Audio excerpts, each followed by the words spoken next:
Alors, dans notre webinaire de cet après-midi, de ce midi, avant de donner la parole justement à notre conférencier et à notre conférencière, permettez-moi de vous les présenter très brièvement parce que d'ailleurs, ils ont produit de très courts textes. Alors, Louis, tout d'abord, Louis Normand est conseiller au Collège de Rosemont. Si les classes d'apprentissage actif vous intéressent, vous avez sûrement eu l'occasion, entre autres, de lire les articles qu'il a écrits dans la revue Pédagogie collégiale sur le sujet.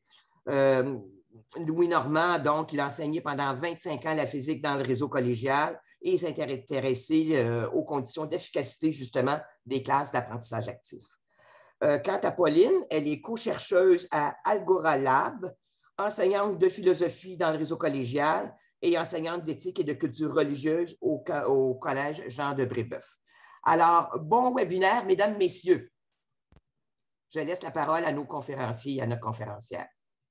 Bonjour tout le monde. Donc, je vais commencer le webinaire sans plus tarder. Donc, je vais partager le bon écran. Voilà. Pauline, est-ce qu'on voit bien?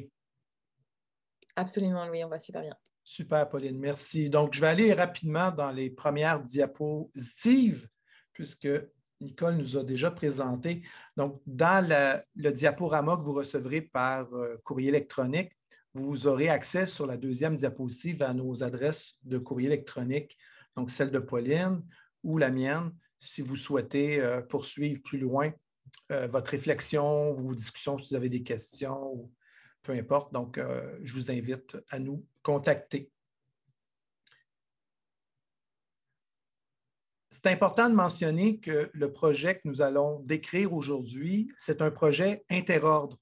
C'est un projet qui implique le Collège de Rosemont, l'Université de Montréal, d'autres parties aussi des différents établissements, donc le Centre de pédagogie universitaire, le bureau CLAP, donc c'est culture liée à la pédagogie.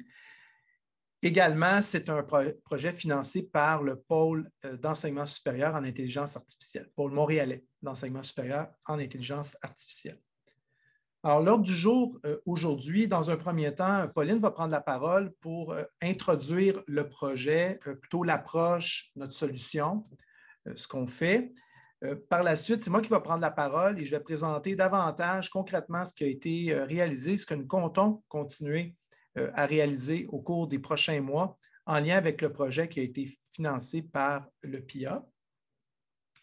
On aura droit à un court atelier sur la délibération sur les enjeux éthiques de l'IA, donc quelque chose de très court, mais quand même, on tenait à vous le faire vivre. Et je prendrai la parole pour la conclusion. Il y aura bien sûr une période de questions qui est prévue, comme l'avait mentionné Nicole au départ. L'introduction au projet, donc Pauline, je te cède la parole et puis tu me dis quand il faut changer la diapo ou il faut faire aller les animations. Alors, à toi. Excellent. Maintenant, on peut avancer. Merci, Louis. C'est bon. Donc, bonjour à tous et à toutes, très heureuse de vous rencontrer ou de vous y rencontrer. Donc, avant de commencer, c'est ça, on aimerait vous poser quelques questions, 4 questions spécifiques pour apprendre à vous connaître et un peu situer où vous êtes dans le domaine de l'IA ou de l'éthique de l'IA ou de la Déclaration de Montréal. Donc, première question, avez-vous entendu parler de la Déclaration de Montréal pour un développement responsable de l'IA? Vous pouvez répondre dans la discussion oui, pour la première question, ou non d'ailleurs.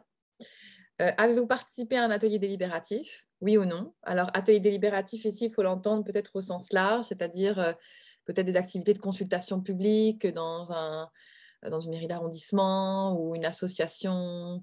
Les assemblées générales syndicales ne sont pas considérées comme des ateliers délibératifs, malheureusement, mais voilà, est-ce que vous avez participé à des ateliers de consultation ou de délibération? Troisième question, avez-vous déjà discuté d'intelligence artificielle avec des amis, des collègues ou des inconnus? La réponse est oui. Avez-vous déjà délibéré sur l'éthique de l'intelligence artificielle? Donc là, c'est plus spécifique. J'ai une personne qui me dit « oh no », N-O, enfin en tout cas, oui, non, oui, oui. La réponse, d'accord. Il y a beaucoup de non quand même. D'accord, ok. Excellent. C'est bon, parfait. Ça nous permet de nous situer. Merci beaucoup. On peut avancer. Donc, nous, on était partis. Donc, maintenant, ça fait quand même 2 ans qu'on est sur le projet. C'est ça. Au départ, quand on a rédigé finalement cette demande-là, en fait, on avait plusieurs questions. Okay, donc, la première question étant, comment démystifier l'intelligence artificielle. Donc, on avait des étudiants et des profs, en fait, une population, en fait, un écosystème qui faisait face à l'intelligence artificielle et qui ne savait pas comment l'aborder en cours. Donc, on s'est dit comment on peut démystifier l'intelligence artificielle, comment on peut déceler les tenants et les aboutissants de cette technologie-là, comment est-ce qu'on peut aussi présenter les concepts clés de cette technologie. Ça, c'est la première grande question. Okay. Ensuite, la deuxième question, c'était comment intégrer l'éthique dans les discours entourant l'IA, parce que souvent, on pense à l'intelligence artificielle comme une technologie qui serait apolitique, qui serait uniquement perçue en termes techniques ou qui serait même parfois présentée uniquement dans les termes techniques. Et l'idée, c'était d'avoir un regard critique sur la technologie et d'essayer de comprendre voilà, quelle est la place de cette technologie dans notre vie, en fait, dans notre culture aussi, dans notre système de valeurs, dans notre système moral, dans notre système éthique. Ça, c'est la deuxième question. Ensuite, comment une discipline aussi complexe que l'IA peut-elle être appréhendée par tous et toutes? Parce que ça demande beaucoup de compétences, a priori, pour comprendre l'intelligence artificielle. Donc, on s'est dit, mais on veut à la fois démystifier, on veut à la fois parler d'éthique quand on parle d'IA, mais en même temps, comment aborder ces enjeux-là, comment aborder cette thématique-là, sachant que c'est une discipline qui est extrêmement difficile à appréhender, compte tenu de ses concepts, de son histoire, etc., etc.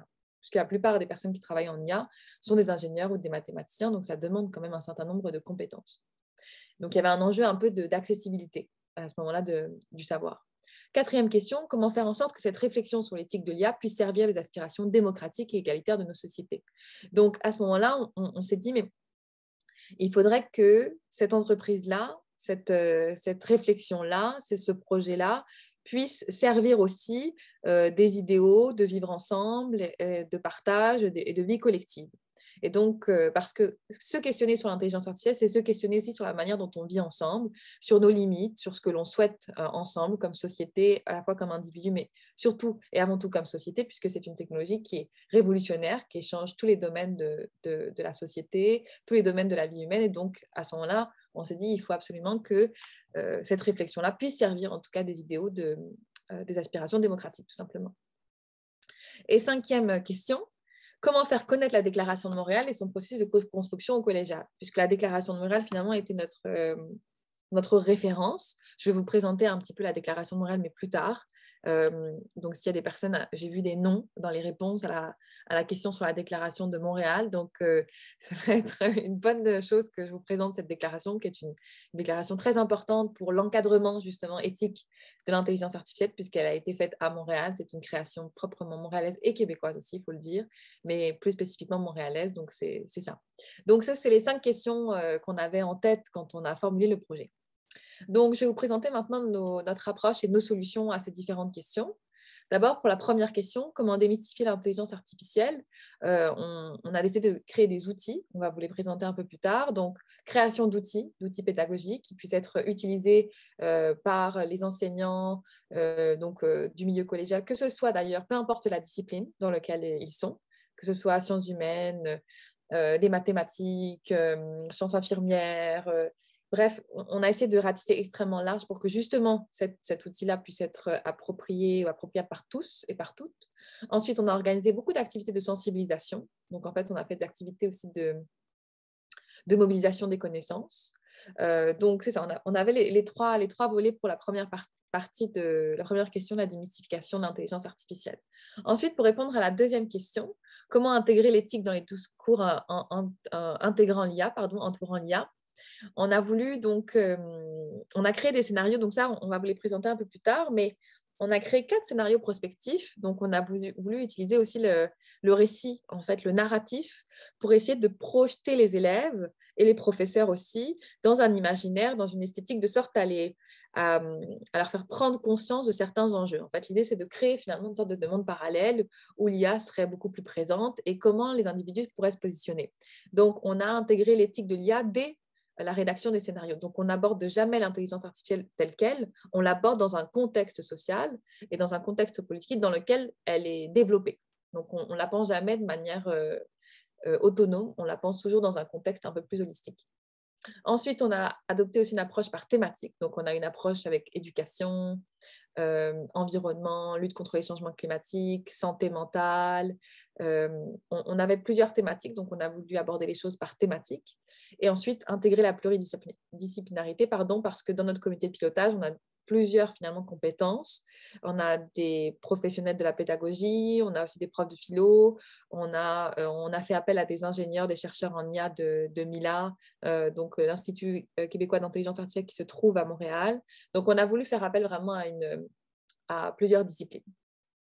Pour la troisième question, comment une discipline aussi complexe que l'IA peut être appréhendée par tous et par toutes? Donc, on a organisé des formations. Donc, ça, je vais vous le présenter plus tard aussi. Mais l'idée, c'était d'introduire les professeurs aux bases de l'IA, donc les concepts clés. Qu'est-ce qu'un algorithme? Qu'est-ce qu'on entend par données? Qu'est-ce qu'on entend par big data? Qu'est-ce qu'on entend par réseau de neurones? Qu'est-ce qu'on entend par intelligence artificielle faible ou fort, comme apprentissage profond? Bref, un ensemble de vocabulaire qui était nécessaire à maîtriser avant de commencer à parler justement d'éthique. Ensuite est venue la deuxième partie, c'est-à-dire outiller les professeurs à l'éthique de l'IA, donc de donner quelques outils aussi, qu'est-ce qu'une valeur, qu'est-ce qu'un principe.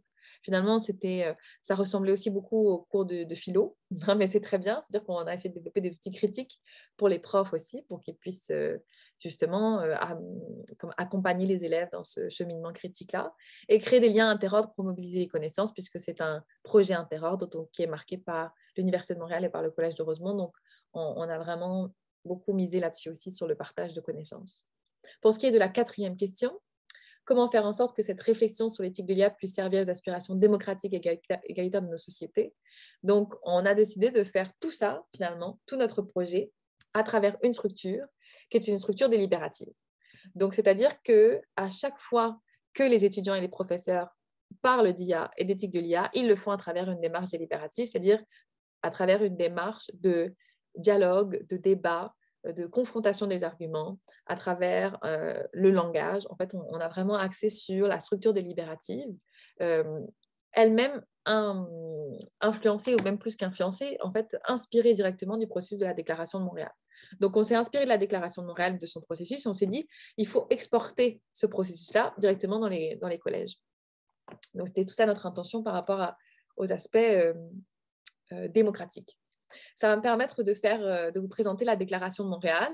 Donc, c'est une déclaration qui, je vais vous parler un petit peu de ses débuts, de ses prémices. Donc, au départ, en fait, le projet a commencé en 2017, lorsque des chercheurs en intelligence artificielle et des professeurs de l'Université de Montréal ont décidé de se questionner sur un encadrement éthique de l'IA à Montréal, puisque vous savez qu'à Montréal se trouve la première école en apprentissage profond au monde, qui est MILA, qui a été fondée par le docteur Yoshua Bengio, qui a reçu d'ailleurs le prix Turing il y a quelques années, justement pour son travail en apprentissage profond.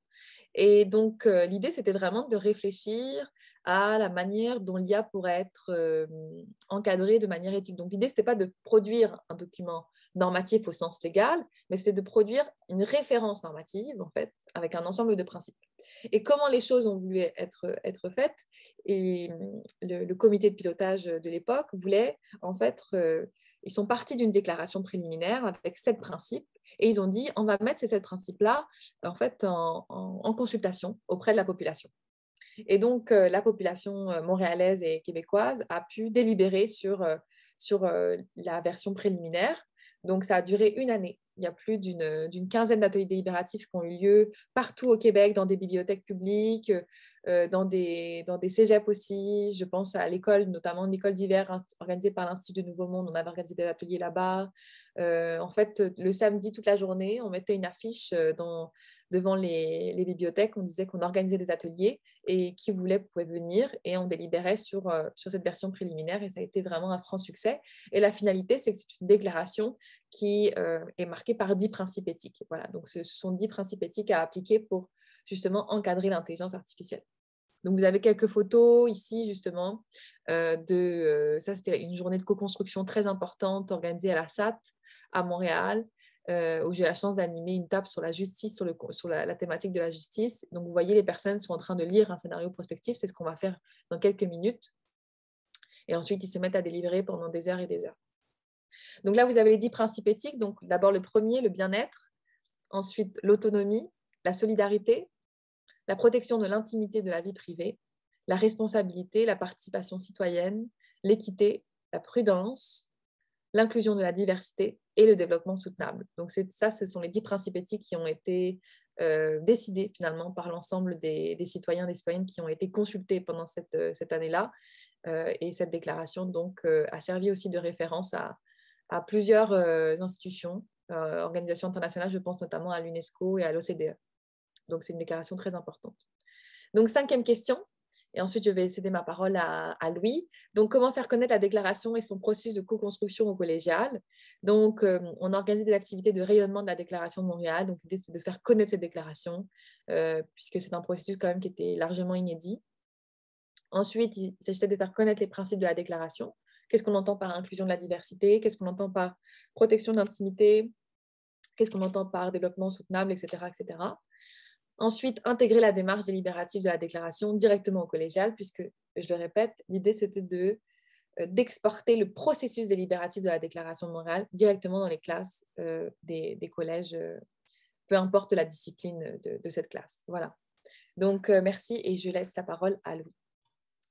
Merci, Pauline. Donc, en lien avec les questions que Pauline a mentionnées tout à l'heure, l'Université de Montréal, le Collège de Rosemont, a déposé un projet auprès du Pôle montréalais d'enseignement supérieur en intelligence artificielle et on a reçu une subvention dans le cadre du projet qui s'appelle « Éthique et intelligence artificielle en enseignement supérieur pour un développement responsable de l'IA avec et par-delà la Déclaration de Montréal ». Donc, comme j'ai mentionné tout à l'heure, c'est un projet interordre. Ce qu'on voulait faire, le projet, on a obtenu la subvention quelque part en janvier 2020. Il y a eu la pandémie, donc ça a eu un impact, cet événement-là a eu un impact majeur sur le déroulement de notre projet. Donc, ce que nous voulions faire, c'est ceci. D'abord, les objectifs, c'était de faire vivre la Déclaration de Montréal pour un développement responsable de l'intelligence artificielle.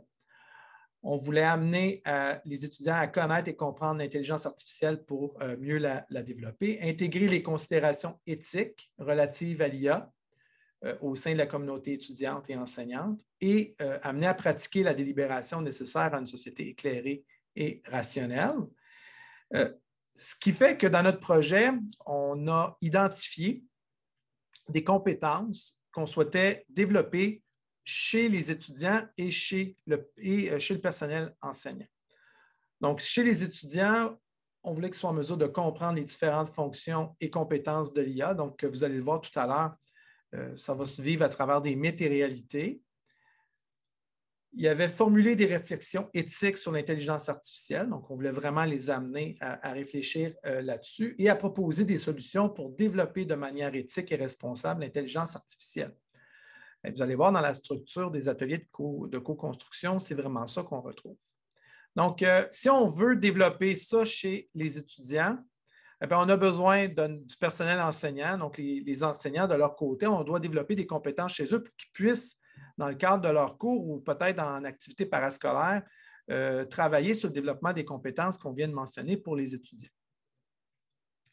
Alors, chez le personnel enseignant, c'est de s'approprier la Déclaration de Montréal et les grands principes de l'intelligence artificielle. Deuxième objectif, c'était de s'approprier la démarche de co-construction. Et enfin, c'est d'intégrer dans les cours les enjeux éthiques que pose l'intelligence artificielle pour les démarches de co-construction, par la démarche de co-construction. Donc, on voulait vraiment entrer dans les classes, faire entrer dans les classes la réflexion éthique par une démarche de co-construction qui est inspirée de la Déclaration de Montréal. Alors, qu'est-ce qu'on a retenu comme moyen? Concrètement, on a développé une formation modulable, donc avec l'Université de Montréal, le Collège de Rosemont et toutes les parties prenantes, là, les gens qui faisaient partie du comité de pilotage, sur les enjeux éthiques et sociaux liés à l'intelligence artificielle. Et on a également sensibiliser la population étudiante aux enjeux éthiques de l'IA par le biais de la démarche délibérative inspirée de la Déclaration de Montréal. Donc, on a développé une formation, puis ensuite, en formant les enseignants vont faire percoler ces éléments-là dans les classes, dans le cadre des cours.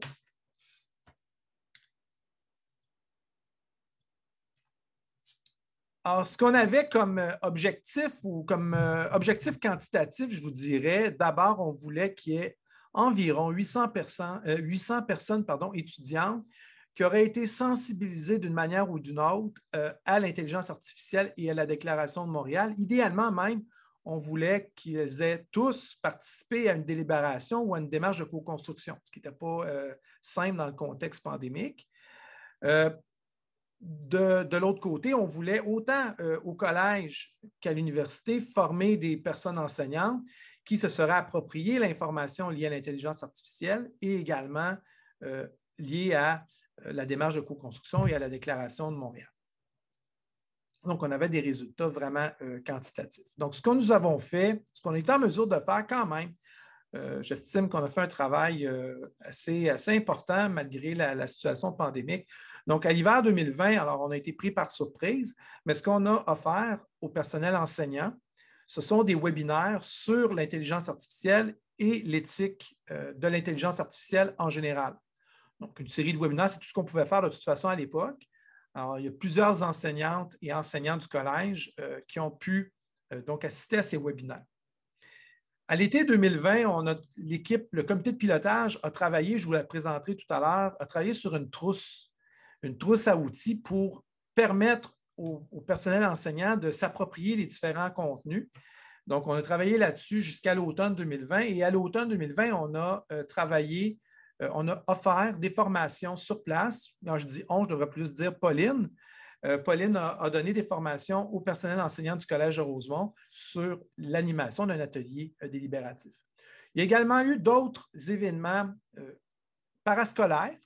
Il y a eu une table ronde dans le cadre d'une semaine thématique, j'y reviendrai, sur l'utilisation de l'intelligence artificielle pour contrer la pandémie. C'était une question c'était à l'époque où on commençait à parler là, justement d'une application là, pour connaître notre exposition au virus. Alors, c'était totalement d'actualité à l'époque. À l'hiver, on a poursuivi les formations sur l'animation d'un atelier délibératif. Il y a eu une semaine thématique au Collège de Rosemont sur l'intelligence artificielle. À l'Université de Montréal, il y a eu une série de webinaires qu'on a appelés les rendez-vous de l'intelligence artificielle. Pauline vous en parlera tantôt. Et il y a eu plusieurs ateliers délibératifs que les étudiants, que certaines personnes étudiantes ont pu vivre avec leur enseignante ou leur enseignant dans le cadre de leur cours. Cet automne, le projet tire à sa fin. On travaille sur la diffusion. On a envoyé, en fait, la trousse à outils dans tous les collèges.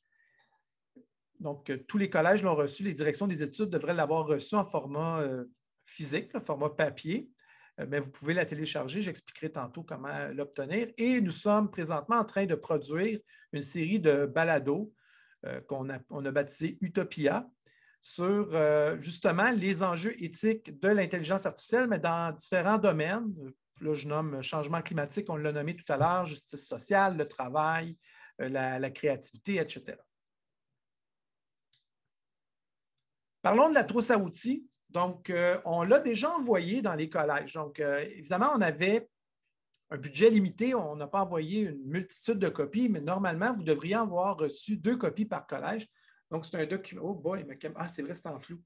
Donc, vous devriez avoir reçu cette trousse-là papier, mais vous pouvez la télécharger sur notre site. Je vais le présenter tout à l'heure. Que contient cette trousse? Elle contient une mine d'informations. Donc, d'abord, on présente la Déclaration de Montréal. On démystifie l'intelligence artificielle selon une certaine approche. Donc, au lieu d'y aller de façon plus didactique ou plus traditionnelle, on a choisi de cibler des mythes et réalités autour desquels on a été en mesure de construire les concepts clés de l'intelligence artificielle. Tantôt, Pauline, vous avez parlé de récits. Donc, l'idée de se projeter dans l'avenir de l'intelligence artificielle à partir de cas prospectifs, donc de scénarios qui se déroulent dans un futur plus ou moins lointain, qui sert de déclencheur aux ateliers de délibération sur les enjeux éthiques. Donc, il y a une partie qui s'appelle Agir ensemble, où on présente les règles de l'animation, les principaux conseils, le déroulement, les livrables, etc., avec plein d'autres outils. Il y a tout ça. Donc, je vais passer rapidement, là, parce que vous ne voyez pas très, très bien, c'est quand même relativement petit, mais vous allez voir que dans la trousse, il y a toujours une belle infographie avec du texte qui accompagne l'infographie, qui est en lien avec le sujet de la section. Donc, pour la Déclaration de Montréal, on a quelque chose sur les mythes et réalités. Quand on parle des mythes et réalités, on fait une affirmation on la déboulonne ou on la nuance dans la trousse et on met on met différentes bulles qui permettent de définir les concepts clés, donc des définitions formelles, mais qui amènent vraiment à éclairer l'étudiant et la personne enseignante sur les concepts clés de l'intelligence artificielle. Il y a une section sur les scénarios prospectifs, donc une vignette, une espèce de petite bande dessinée très courte où on illustre le texte qui décrit le scénario. Vous aurez l'occasion tout à l'heure dans l'atelier de vivre ça. Et on a des questions qui dirigent les personnes enseignantes et aussi aident les personnes enseignantes qui veulent utiliser ce cas prospectif-là, donc les guides dans la réflexion. On a des scénarios prospectifs dans la trousse. On a visé des sujets liés aux sciences, donc les changements climatiques, transition écologique. On en a lié davantage sur les questions sociales. On a l'intimité et amour avec un bot ou une bot. On en a en santé. On avait beaucoup de techniques de santé au Collège de Rosemont, donc on voulait les nourrir de scénarios prospectifs. Donc, on a un scénario sur la santé mentale, prévention et intelligence artificielle. Et on a des programmes au collège davantage liés à l'art, la culture. Donc, on a Arlette Communication. Eh bien, on a un scénario pour eux autres sur la culture, l'inclusion et la protection des langues minoritaires. Donc, on a imaginé des scénarios où l'intelligence artificielle intervient. Dans une section sur la délibération, ben, on a toute une section qui présente le déroulement, les livrables, les rôles de la personne animatrice, les qualités requises, les conditions d'une bonne délibération, les étapes d'un atelier de co-construction avec quelques conseils d'usage. Alors ça, il y a ça dans la trousse. Au collège, on a mené quand même un certain nombre d'ateliers délibératifs dans les classes. À l'heure où on se parle, j'ai des collègues en philosophie qui, présentement, animent des ateliers délibératifs dans leur classe de philosophie. Donc, on est très, très contents. On a eu plusieurs enseignants qui faisaient partie de 4 disciplines. Donc, on a eu des profs, une enseignante en anthropologie, qui était d'un autre collège, du Cégep du Vieux-Montréal. En philosophie, bien entendu, on s'y attendait quand on parle d'éthique. Les enseignantes de philosophie sont présents pour ça. Il y a en informatique, on a eu des enseignants d'informatique qui ont participé, également en chimie, dans le cadre notamment de cours de formation générale complémentaire. Au total, présentement, là, c'est 225 personnes, mais on est rendu un peu plus que ça. Là, on est rendu à environ 300 personnes étudiantes au collège qui ont vécu un atelier de co-construction, un atelier de délibération dans le cadre de leur cours. Donc, on est loin du 800 au total, mais on a quand même 300 personnes, mais vous allez voir, on a d'autres personnes qui ont pu vivre d'autres types d'activités dans le cadre du projet.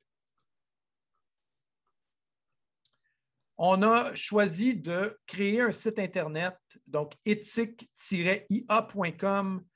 Si vous allez sur ce site, vous avez une description du projet, mais si vous allez un peu plus bas, vous allez avoir une section sur la trousse. Nous avons une version en français, une version en anglais que vous pouvez télécharger gratuitement en fichier PDF, que vous pouvez utiliser dans le cadre de vos cours ou tout simplement partager à des collègues qui s'intéressent à la question des enjeux éthiques de l'intelligence artificielle dans leur discipline. Sinon, allez voir votre direction des études. Si vous préférez la version papier, allez voir, c'est sûr qu'il y en a au moins 2 copies. On les a envoyées durant la session d'automne. Au collège, on est allé aussi plus loin. On a parlé d'activités parascolaires. Donc, à l'automne 2020, il y a une semaine thématique qui s'appelait « Perspectives sur le futur ».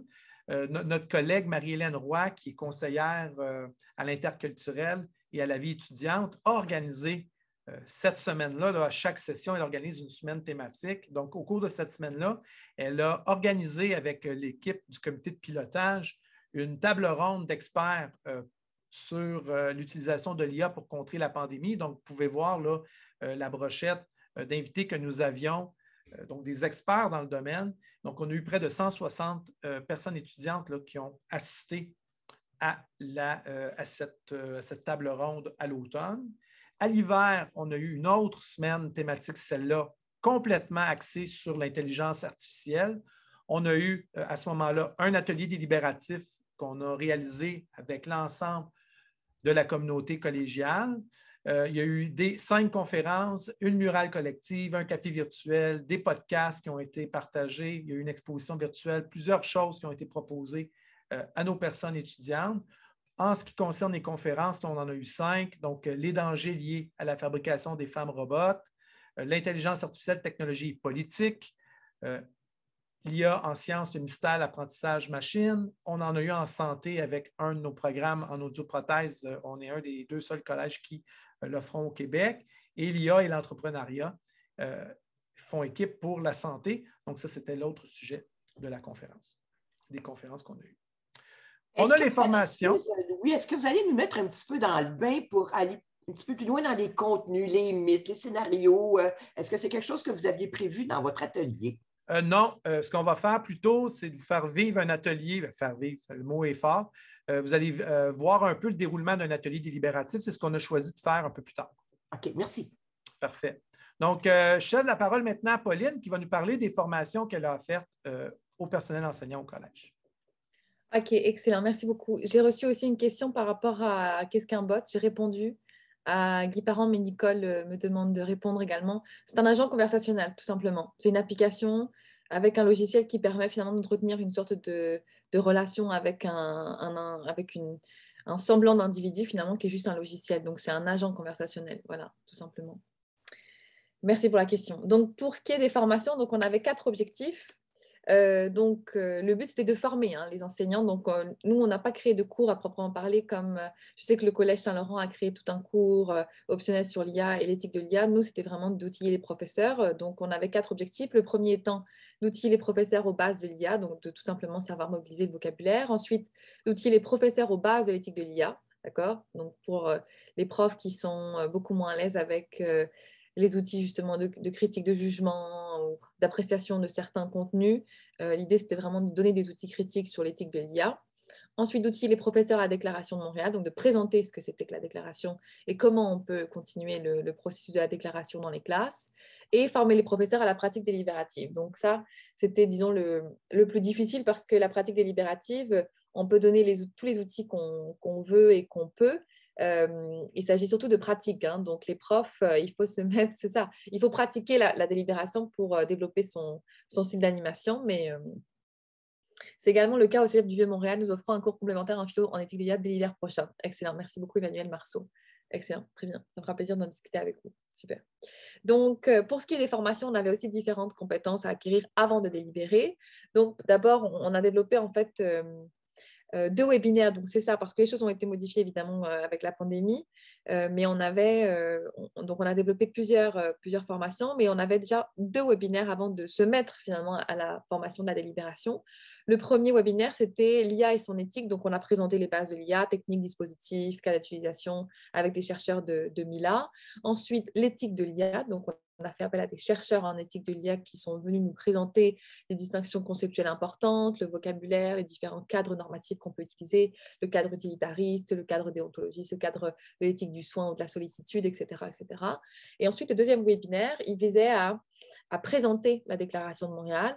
Donc là, c'est Marc-Antoine Dillac, qui est professeur de philosophie à l'Université de Montréal, qui a été l'un des principaux initiateurs de la Déclaration, qui est venu nous présenter ce que c'était que la Déclaration. Donc, on avait les professeurs du Collège de Rosemont qui étaient là et qui ont pu acquérir des compétences. En fait, c'est surtout du contenu en fait, à acquérir avant de se mettre à délibérer. Et on avait 4 principaux points dans ce deuxième webinaire. Donc, la déclaration, la méthodologie de la déclaration, les principes de la déclaration et les suites de la Déclaration de Montréal. Donc ça, c'était avant de faire la formation sur la pratique délibérative. D'ailleurs, on a fait une formation il y a quelques semaines avec Louis et avec une dizaine de profs, je crois, peut-être un peu moins du Collège de Rosemont. Il y a une vidéo qui va sortir, en fait, qui est déjà disponible sur notre page YouTube, si vous voulez la regarder pour voir à quoi ça ressemble finalement d'animer un atelier délibératif.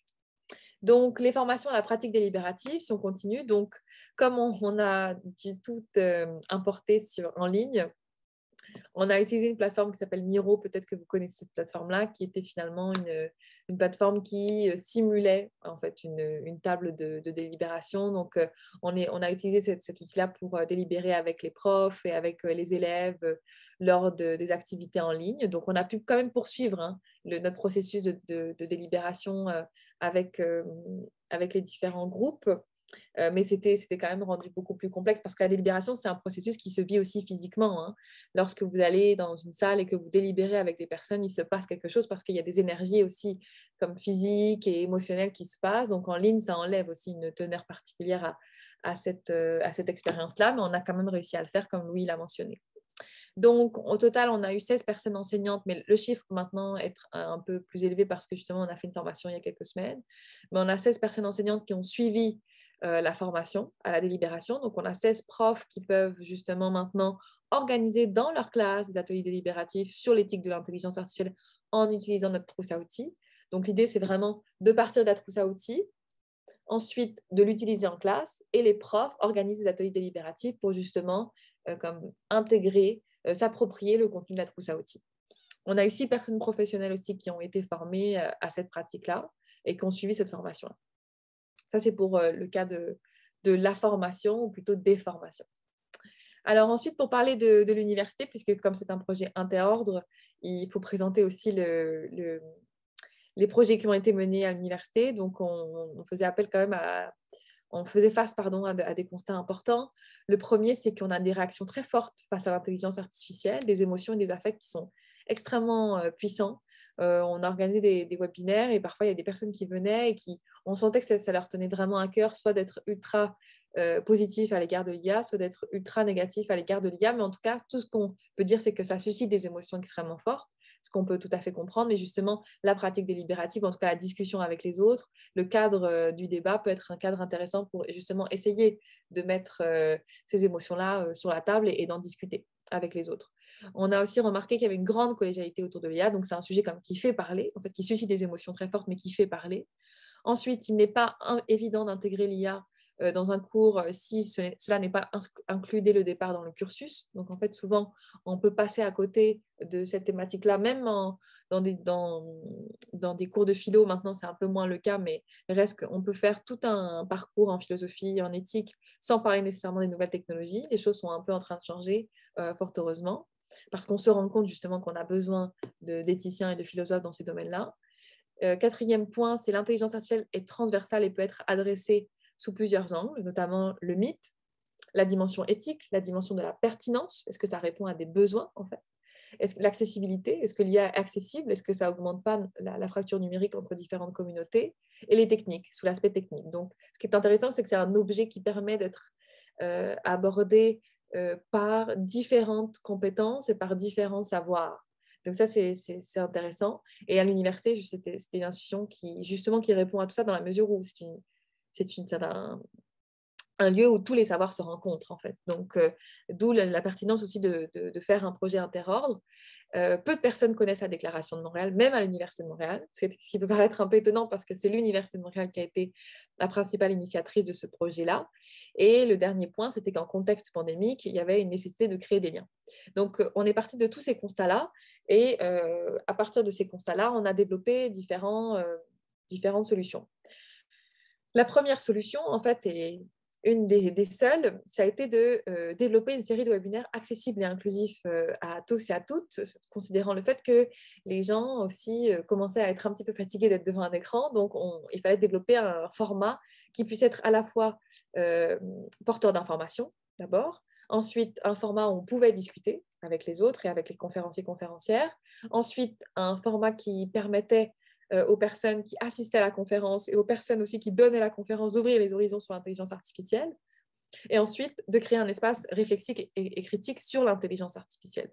Puisque, en fait, c'est ça, comme je l'ai dit, il y a une polarisation extrêmement importante sur les enjeux éthiques liés à l'intelligence artificielle. Et donc, l'idée, c'était vraiment de créer un espace où on pouvait en discuter avec des personnes qui s'y connaissaient ou d'autres qui ne connaissaient pas grand-chose. Mais l'idée, c'était vraiment de discuter de ces choses-là, tout en s'informant. Le format, donc, on a appelé ça les rendez-vous de l'IA de l'Université de Montréal. c'était tous les mercredis, en fait, le premier mercredi du mois, pardon, avait lieu une conférence et on avait plusieurs thématiques. Donc, ça a duré du 17 février au 12 mai 2021. C'était accessible à tout le monde, c'était gratuit. Il suffisait simplement de s'inscrire. Donc, au-delà d'un simple webinaire, il s'agissait finalement de mettre en place un échange authentique, informatif et porteur. Donc, encore une fois, l'idée, on s'inspire toujours du processus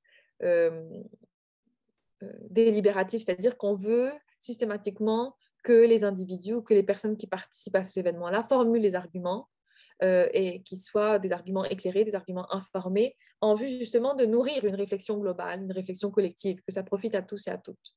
Au total, on a eu plus de 180 participants qui ont participé à ces webinaires-là. Donc, vous avez ici une photo de Christophe Abrassard, qui est professeur à l'école de design de l'Université de Montréal et qui a aussi beaucoup participé à la Déclaration de Montréal, puisqu'il a été aussi l'un des penseurs de la méthodologie de la Déclaration de Montréal.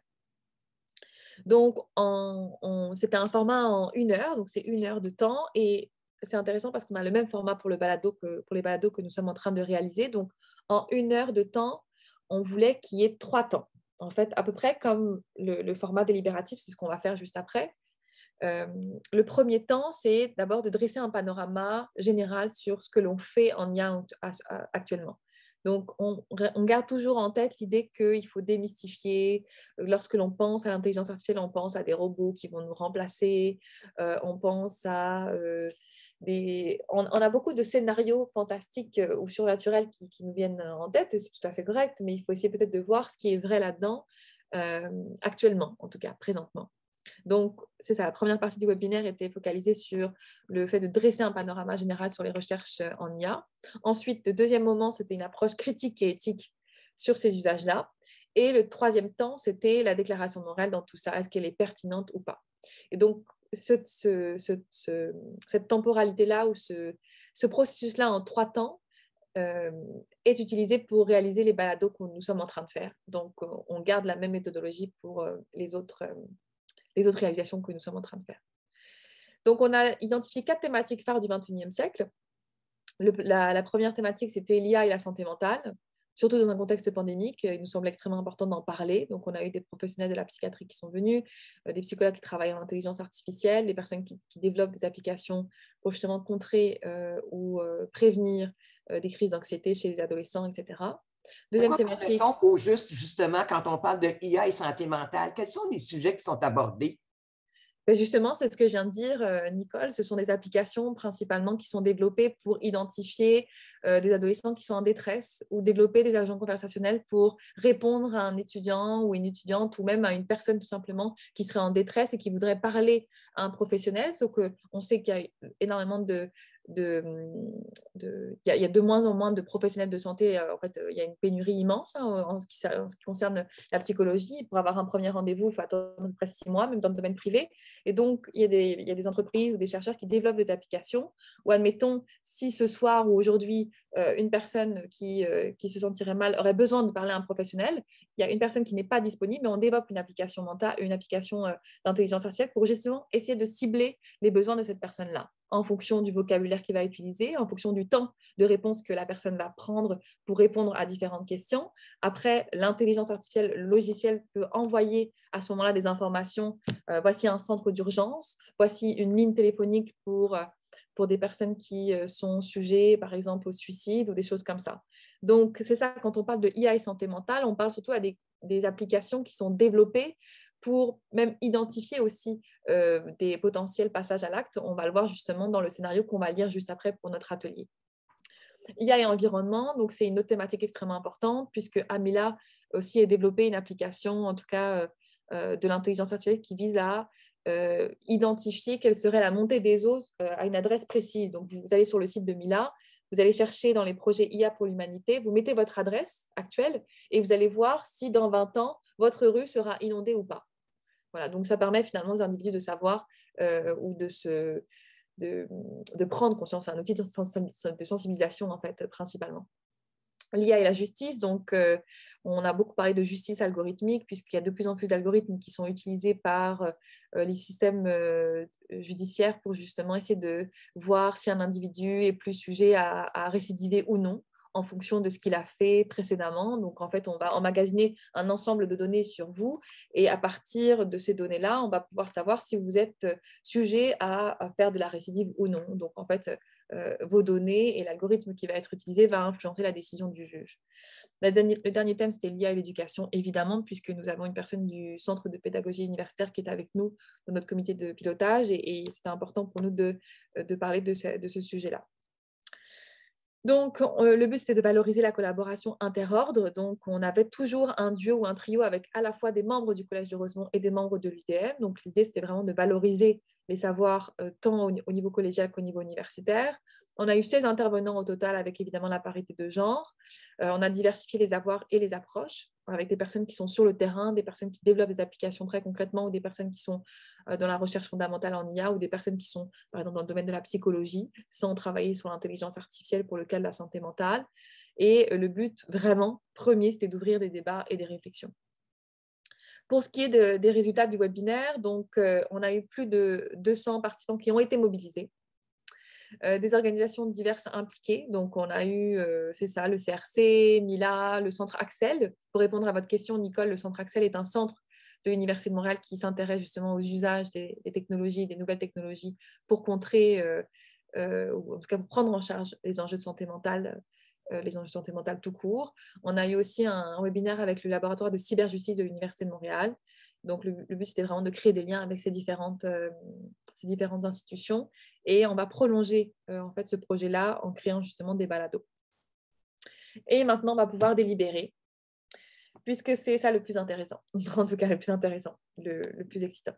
Je vais laisser la parole à Louis, qui va lire un scénario. Je vais juste vous présenter peut-être la vignette. Donc, dans notre trousse à outils, vous avez 4 scénarios prospectifs accompagnés de 4 illustrations. Donc, on a fait appel à Martin PM, c'est son nom d'artiste, qui est un spécialiste de la vulgarisation scientifique, qui fait des illustrations, qui a beaucoup travaillé pour la CFAS aussi, notamment.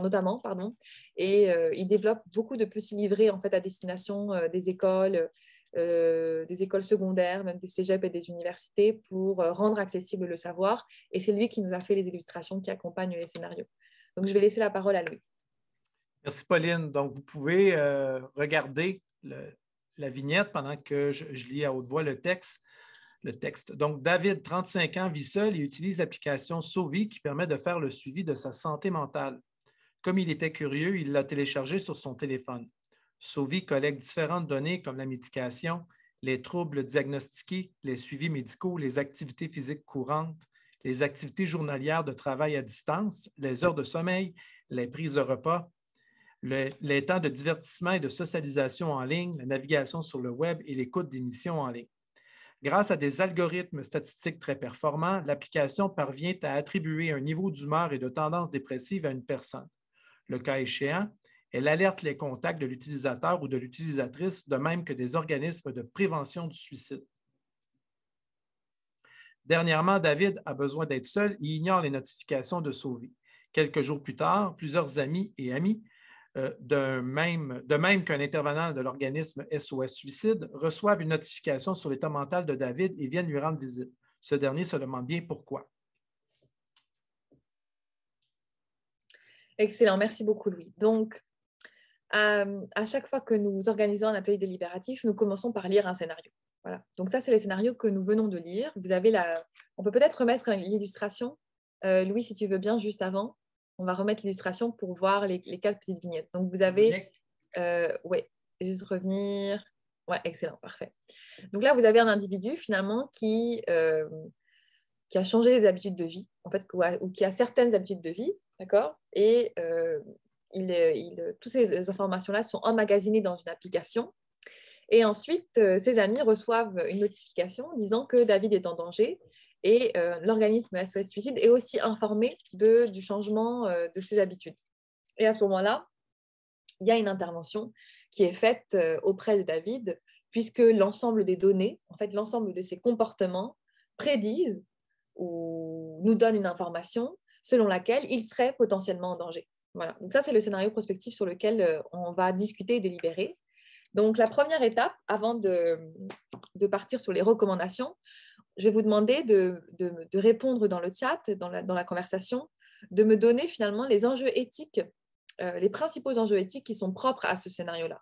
Donc là, vous avez une liste en fait d'exemples d'enjeux éthiques. La liste, évidemment, on peut la modifier.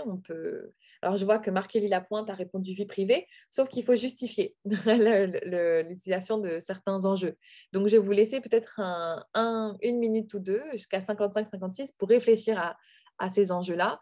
Et je vais vous demander de déterminer les principaux enjeux éthiques qui sont soulevés par ce scénario-là et de justifier systématiquement pourquoi vous utilisez, admettons, l'enjeu de la vie privée. Je vais vous donner un exemple. Je considère que dans ce scénario prospectif-là, le plus important est l'enjeu de la prudence parce qu'il s'agit d'être prudent vis-à-vis de différents comportements ou de la perception qu'on a de certains comportements qui pourraient être, on pourrait augmenter aussi la stigmatisation de David, etc., etc. Ou ça peut être le vol des données, ça peut être la vie privée, ça peut être l'inclusion, ça peut être aussi l'accès tout simplement à des soins plutôt que de venir chez David, ou en tout cas, voilà. Donc, je vous laisse une minute et j'aimerais que dans le clavardage, vous notiez les enjeux éthiques qui vous semblent prioritaires en lien avec ce scénario prospectif-là.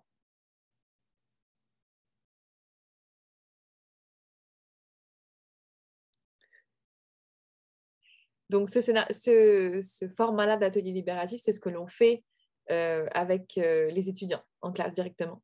Donc, on lit un scénario et ensuite, on part d'une discussion sur les enjeux éthiques d'abord et ensuite sur les recommandations. Donc, quelles sont les actions que l'on pourrait prendre pour justement essayer de limiter le développement des risques, tout simplement, pour limiter les risques. À part Marc-Élie Lapointe, est-ce qu'il y a des personnes qui voudraient s'essayer? Approbation des données fournies s'il y a beaucoup de comportements à fournir. Ne pas avoir, comme dans les acceptations d'application, que les gens ne lisent pas en entièreté, oui. Donc la question du consentement aussi. À quoi David a-t-il consenti lorsqu'il a accepté que son application suive l'entièreté de ses actions et de ses comportements? S'il avait su qu'un jour, ses amis et une institution ou une organisation viendraient sonner à sa porte, peut-être qu'il n'aurait pas accepté de donner toutes ces informations. En raison du fait que des informations importantes sur la vie de l'individu ont été partagées avec des organismes et que des actions ont été prises pour informer plusieurs personnes sur le consentement de l'individu, ou sans un consentement éclairé. Effectivement, la question du consentement, elle revient. Merci beaucoup, Marc-Élie. La vie privée, possibilité de partager l'info sur le jeune à beaucoup de gens, effectivement. Comment peut-on sécuriser ces données? Alain Moutane, pardon. Vie privée et intimité, collecte de beaucoup trop d'informations sur David. L'enjeu de l'autonomie, effectivement. David ne désire pas forcément une intervention. Responsabilité, on a le devoir d'aider les personnes en danger, effectivement. Il y a 3 enjeux importants, selon Alain. La vie privée, l'autonomie, la responsabilité, excellent, avec à chaque fois une justification. Delphine Gringas, il y a peut-être un enjeu quant à l'autonomie. Si l'application décide à sa place que son comportement est dangereux, est-ce que cela lui permet de développer par lui-même de saines habitudes de vie? Effectivement, tout à fait. Il y a un caractère peut-être disciplinaire à cette application-là, puisqu'elle vise à contrôler son comportement. Olivier Turcotte, solidarité. Dans une société moderne, il est important de prendre soin de tous. L'intelligence artificielle peut aider à identifier les personnes vulnérables. Ce n'est peut-être pas une mauvaise chose. Ok, excellent. Donc là, une vision plus positive de l'application, si elle permet justement de préserver la vie, en fait, c'est ça, il faut trouver une limite entre la préservation de la vie de David et la protection de son intimité. J'ai une personne qui me dit se sentir respecté dans sa peau d'humain. Okay. Participation de Daniel Dubreuil. Y a-t-il des va-et-vient dans le processus? Excellent. Richard Cloutier, vie privée. Qu'est-ce qui va arriver avec les données d'utilisation? La question de la sécurité des données. Excellent, merci beaucoup. Donc là, vous voyez ce que vous venez de faire. Vous l'avez fait malheureusement par écrit. J'aurais vraiment aimé discuter avec vous, mais ça, c'est ce qu'on fait avec les étudiants en classe. Donc, ça prend une bonne heure et demie parce qu'on fait plusieurs tours de table. Donc, au départ, il y a toujours un temps individuel. Donc, l'étudiant va noter en fait sur des documents de couleur, des petits papiers de couleur, 3 enjeux éthiques. La justification est obligatoire. Vous ne pouvez pas donner un enjeu éthique sans le justifier. Donc, il s'agit tout le temps de justifier des positions éthiques. Et ensuite, on fait un travail de hiérarchisation. Voilà, donc, toutes les personnes autour de la table donnent 3 enjeux éthiques et ensuite, on en choisit 3 pour le groupe. En même temps, je suis tiraillée, Nicole. Protéger la vie privée ou aider un jeune possiblement dans le besoin, effectivement. Mais ça, c'est justement lors de la délibération que les jeunes vont pouvoir statuer là-dessus. Voilà. Ce n'est pas à l'enseignant de décider, c'est c'est le processus délibératif qui va faire en sorte que le groupe va décider si oui ou non, à ce moment-là, l'application trouve sa justification sociale et morale. Voilà. Donc ça, c'est la première étape de la délibération. Donc, on détermine les grands enjeux. Donc, on part du plus abstrait au plus concret, puisque maintenant, on va identifier, ou plutôt formuler, des recommandations de politique publique qui pourraient être mises en place pour répondre à ces enjeux éthiques-là. Donc là, il s'agit de se mettre dans l'action, en fait. On veut que les étudiants, d'abord, se mettent à réfléchir sur les enjeux éthiques. Okay. Est-ce que cette application-là, est-ce que ce cas d'usage-là vous paraît légitime? Est-ce qu'il vous paraît juste? Premièrement. Deuxièmement, s'il vous paraît injuste, quelles sont les politiques publiques que l'on pourrait mettre en place pour contrer les méfaits de cette application-là? Donc, on pousse l'étudiant et l'étudiante à se mettre dans une position, en fait, d'action et d'agent de changement. Donc, vous avez différentes catégories de recommandations de politique publique, les dispositions légales et juridiques, les programmes de recherche, les outils numériques, les acteurs institutionnels et autres acteurs, les codes de déontologie et d'éthique de conduite, les incitatifs, les formations, les dispositifs d'évaluation de l'IA ou encore des mécanismes participatifs. Donc là, également, je vous laisse peut-être 1 minute, parce qu'on a pris un petit peu de retard, Louis, 1 minute ou 2, pour justement, maintenant, après avoir identifié les enjeux, bon là, on le fait de manière très rapide, mais tout ça prend beaucoup, beaucoup de temps, de répondre finalement à quelles seraient les recommandations de politique publique qui vous paraissent les plus pertinentes, qui vous paraissent nécessaires justement pour contrer ou contrôler les méfaits possibles de cette application. Je vous laisse 1 petite minute pour rédiger dans le clavardage.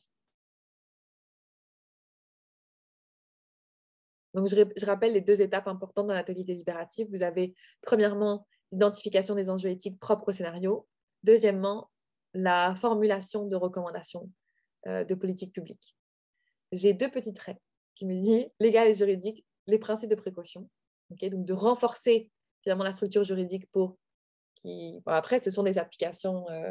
souvent, les applications de ça, ce sont des entreprises privées. Là. Il faudrait voir comment le cadre légal pourrait faire en sorte justement que David soit protégé. Mais il faudrait...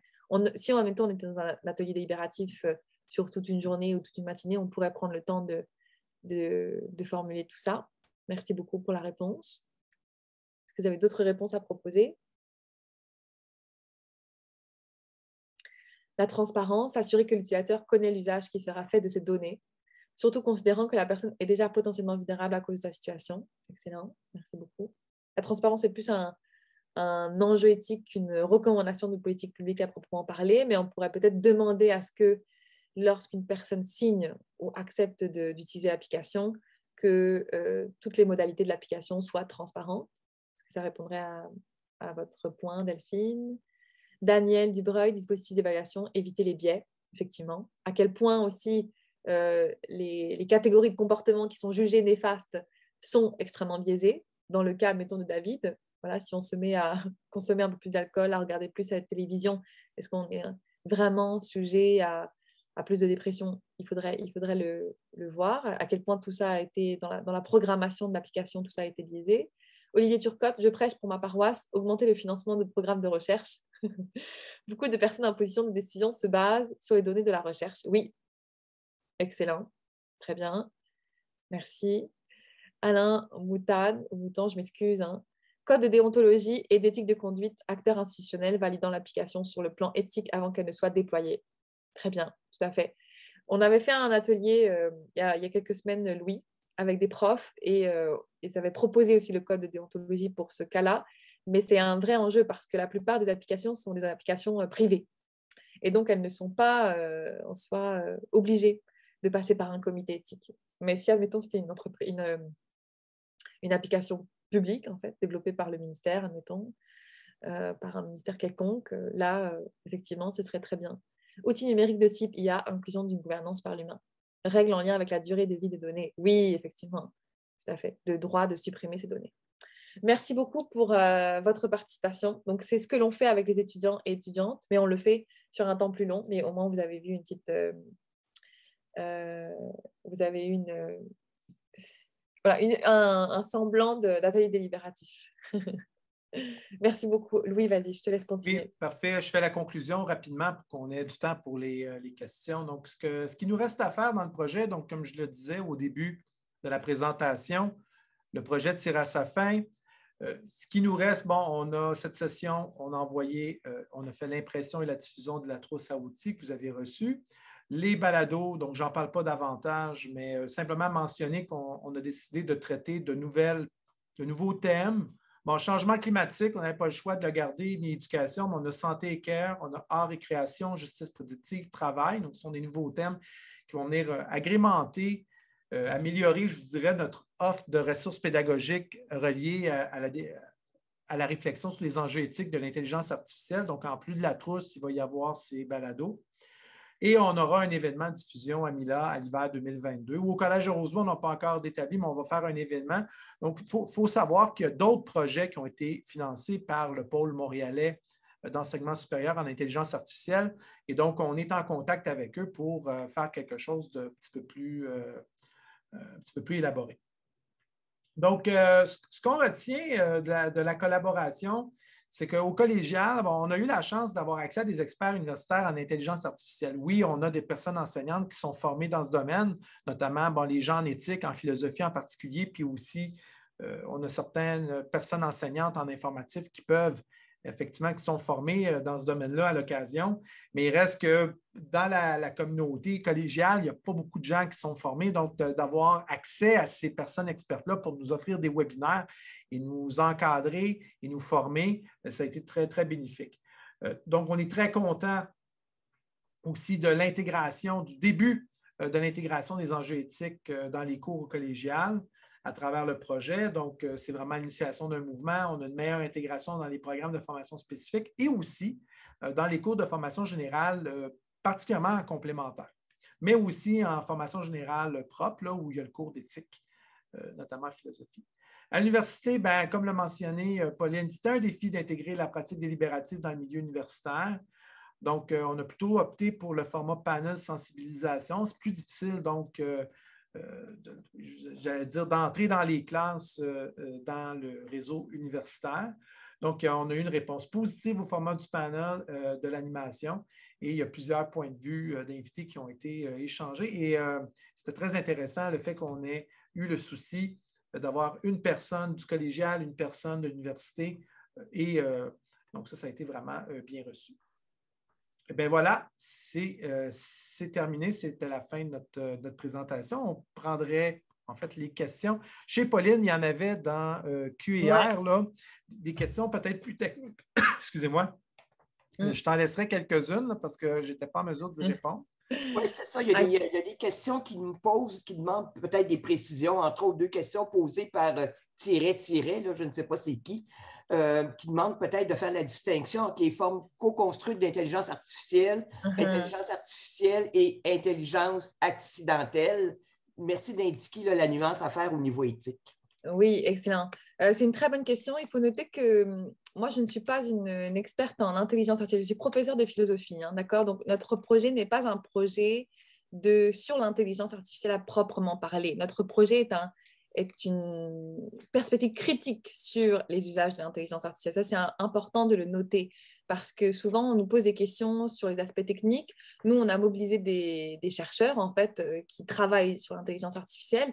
Et ensuite, on a développé des réflexions autour de ces usages-là. Donc, pour ces questions-là, en fait, il faudrait demander à des personnes du comité qui sont experts en technique, en fait, qu'on a mobilisés. Nous, on utilise le terme d'intelligence artificielle, mais c'est vrai que on a présenté les différentes variantes, en fait, tout simplement. Et c'est ça qui nous intéresse au niveau du vocabulaire, avec algorithme, apprentissage profond, apprentissage machine, etc. etc. Mais on ne rentre pas dans ces subtilités-là. Je vois aussi la question agent conversationnel et agent corporel.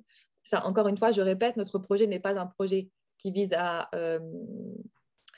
outiller les étudiants sur les aspects techniques de l'IA, mais sur les aspects sociaux, éthiques, moraux, politiques de l'intelligence artificielle. Donc ça, c'est la grande différence. Risha Gokul, est-ce qu'il y a des applications avec des agents conversationnels pour du tutorat au Québec?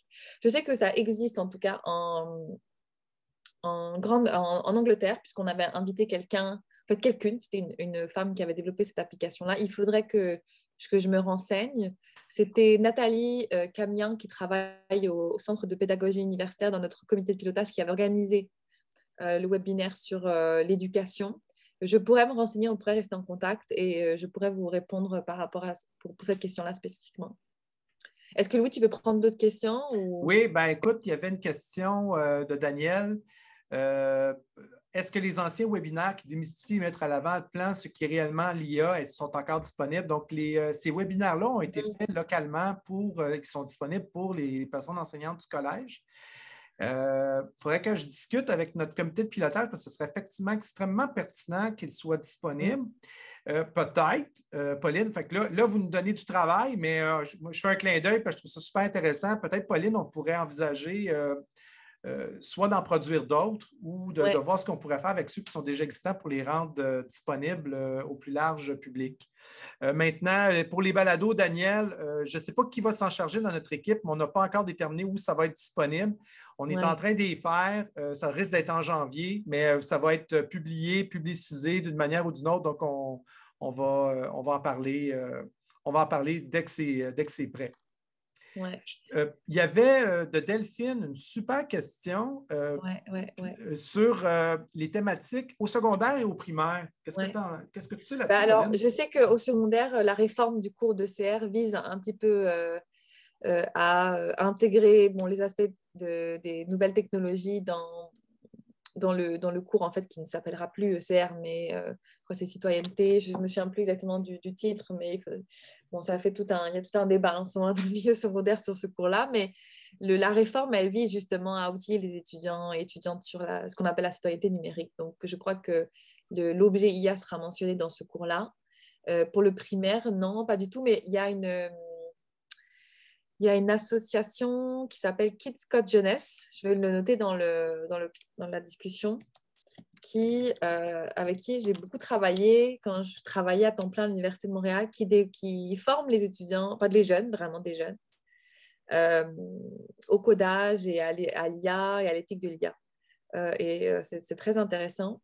C'est pan-canadien. Et il y a ça, il y a d'autres organisations. En fait, il y en a beaucoup qui font de la sensibilisation, mais ce n'est pas directement au primaire, en fait. C'est pas au sein de l'école, ce sont plutôt c'est parascolaire, en fait. Voilà, c'est ça, c'est parascolaire. Mais c'est ça. Mais pour le secondaire, la réforme du cours de CR, elle vise à ça. Ouais. Il y a une mention des nouvelles technologies. Ouais. Par ailleurs, notre matériel pourrait très bien être utilisé au niveau secondaire. Oui. Hein? Absolument, absolument. Ouais, tout à fait. C'est tout à fait adaptable. Ouais, d'ailleurs, la trousse est utilisée par des profs au secondaire aussi. C'est vrai, c'est vrai. Ouais, absolument. Tu as raison. Voilà, c'est ça. Est-ce que vous aviez d'autres questions?